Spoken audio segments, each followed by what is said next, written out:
Protect yourself at expressvpn.com/inside. Hey everybody, and welcome back to Inside Gaming Daily for Monday.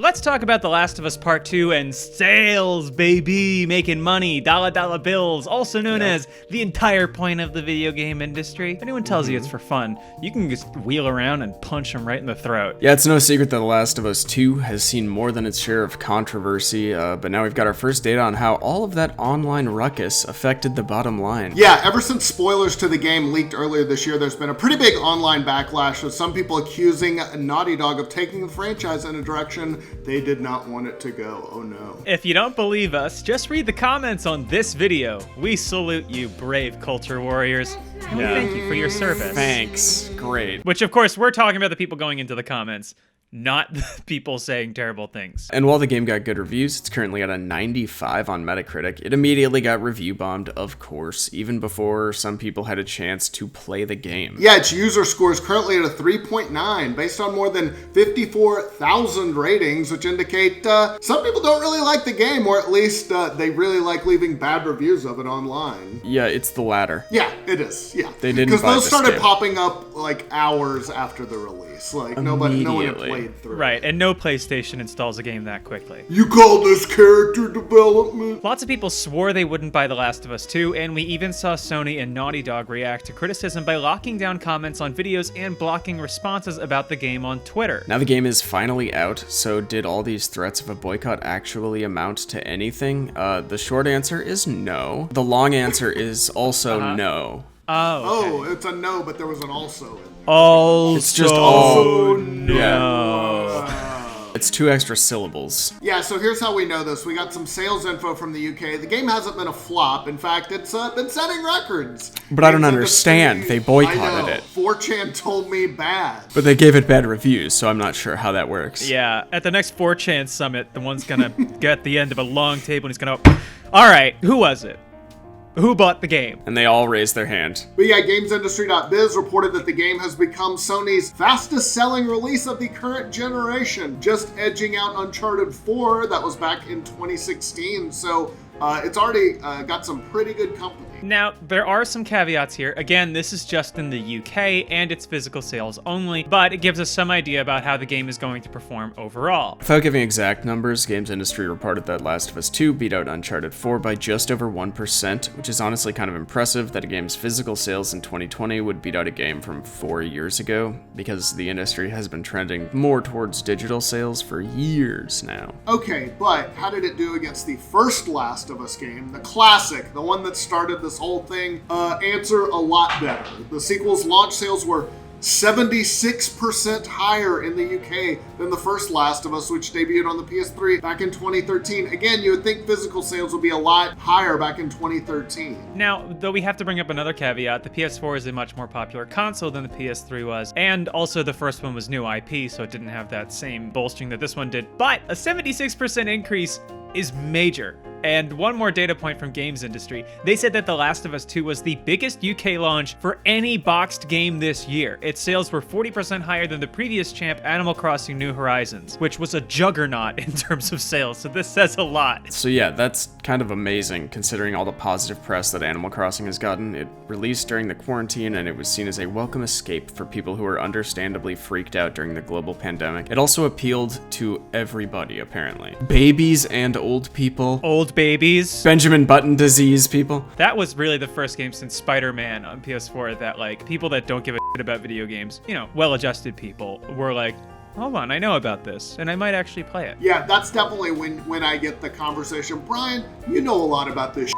What's Animal Crossing? Yeah. Brian, you're a big nerd. Then again, when Animal Crossing New Horizons released, lots of stores were already shut down, so it probably had higher digital sales compared to physical. I definitely bought it digital. Regardless, apparently people are now ready for a good old-fashioned kill fest. We're tired of donating bugs to the museum. We're ready to chop some heads off. That's right. That's right. Animal Crossing Viscera is coming only to your Nintendo Switch. Speaking of digital sales, you know what's awesome? Printing out stamps from the comfort of your own home. So down with the physical. I don't know if we can say that. but let's put, yeah, whatever, it doesn't matter. Thanks to Stamps.com for sponsoring today's episode. Today's episode of Inside Gaming Daily is sponsored by Stamps.com. You know what I've been trying to get away from? Crowds. It's kind of what people are advising for, and you're probably doing the same. But what if you need to go to the post office? What if you need postage to send out letters and packages? Don't worry, calm down, stop, relax, breathe. Stamps.com is here to help. With Stamps.com, you can print postage on demand and skip those lines and crowds at the post office. Plus, you can actually save money with discounts that you can't even get there at the post office. And as if that wasn't enough, Stamps.com also offers UPS services with discounts up to 62% and no UPS residential surcharges. Stamps.com brings all the service of the US Postal Service right to your computer in the safety and comfort of your own home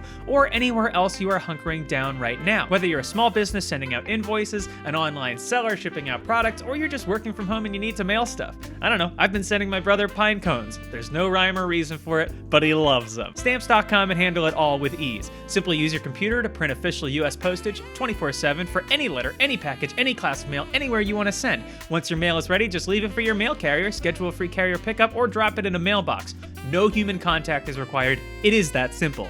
And like I said, with Stamps.com, you get great discounts too. 5 cents off every first-class stamp and up to 62% off shipping rates. Stamps.com is a no-brainer, especially now, saving you time and money and keeping you safe in these wild times. Right now, our viewers get a special offer that includes a 4-week trial plus free postage and a digital scale without any long-term commitment. Just go to Stamps.com, click on the microphone at the top of the homepage and type INSIDE. That's Stamps.com, enter code INSIDE. Stay safe, my friends, and have fun mailing pine cones. But yeah, while these sales numbers for Last of Us 2 are early, they once again show the limits of internet outrage when it comes to actually affecting sales. Yeah, review bombing a game is one thing, but these threatened boycotts usually don't pan out. Remember Borderlands 3? Some folks were furious online because the game was exclusive to the Epic Games Store for the first 6 months. Yeah, and also Randy Pitchford and a lot of other things, but yeah. A boycott was also threatened. It didn't seem to affect sales, though. Gearbox boss Randy Pitchford made sure to point out that on the game's launch day, its peak concurrent player count was almost twice as high as that of Borderlands 2. Yeah, people were also mad at Metro Exodus for being an Epic exclusive. Boycotts threatened. It went on to sell 2.5 times the amount of its predecessor. How about that? Maybe you should just pack it in, gamers. Well, it looks like it's back to complaining about The Last Jedi for me. Dear Captain Marvel, I missed you. I miss us. I forgot how much I loved hating you. And while there's no doubt that a lot of people didn't want to support The Last of Us 2, there were plenty who did, and I feel like a lot of those people who didn't want to did anyway. Or at least they wanted to see what all the fuss was about. Yeah, all the online furor might have even drawn more attention to the game. The media loves controversy and lots of stories, and major outlets like the New York Times mentioned all the backlash to the game. The Times wrote that all of the controversy has only contributed to the sense that The Last of Us 2 is premiering with eerily perfect timing. The game's story is about entrenched tribalism in a world undone by a global pandemic. Yeah,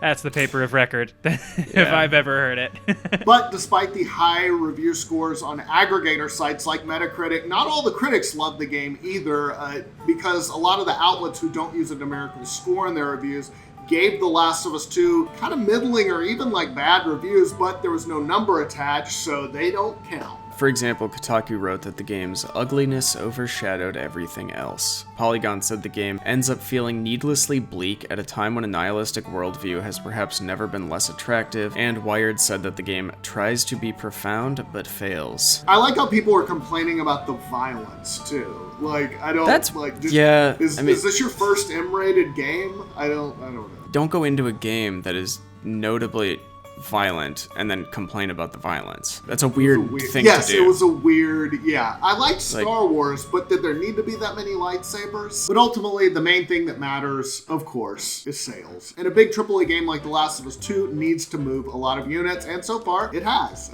This is obviously very early, but, if it's setting records, that's a good sign. On a business level, this is great news for Sony, which is going to make exclusives a pillar of its strategy for its next console, the PlayStation 5. Yeah, we saw this on display at the reveal event for the console. Sony was putting exclusives like Spider-Man Miles Morales and Horizon Forbidden West front and center. It makes sense. That strategy helped the PS4 become one of the most popular consoles of all time. Did y'all see just this morning they announced a new Crash Bandicoot game? I saw that really? I saw that they announced that they were going to announce a new one, but I haven't seen the official announcement. They had a trailer with the Fatboy Slim song. I mean, yeah. Oh yeah. It looked cool. I mean, everybody was stoked. It's like a proper numbered sequel. So Crash is old enough to be nostalgic now. So yeah, the internet lost its mind. As for Last of Us 2, we'll see how it continues to do. Maybe it's just a flash in the pan, won't have legs like its predecessor did. But for now, looks like a big hit. We are joined by Troy Baker, the voice of Joel in The Last of Us. Or according to Brian, just Joel. He did say that earlier, yeah. Just Joel.